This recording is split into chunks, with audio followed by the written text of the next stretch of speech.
And then moving over to the charts here, starting off with the S&Ps, you can see we did get into that range that we were targeting this weekend. This is the low back here from early September. We're in that range now. 535 was the level. We continued to fall in the after hours and early this session. So continued to sell, makes sense. Obviously a terrible day. This is the 12-hour chart. Let's go to the 1-day.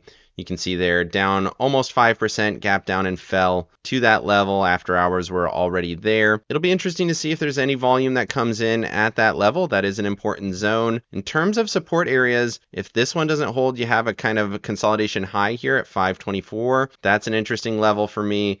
Otherwise, the more realistic level, if we continue to fall, is kind of this 513 area, this big wick low from August of 24. So those are the two areas that I'm looking for right now. Obviously, I have a lot of levels that I continue to watch on price, but those are the key levels. And honestly, I might clean up some of these charts, take off some of these levels, but I still like to look at all of them, but those are my key ones right now. 524 and the low back here, like I mentioned, this kind of 513 area in here. And then looking at the short time frames, you can see it just kind of waterfalled off. Had a little bit of consolidation mid-session, and then at the end of the session, that last hour was down nearly 1%, and then after hours kind of culminated that 1% at the level here.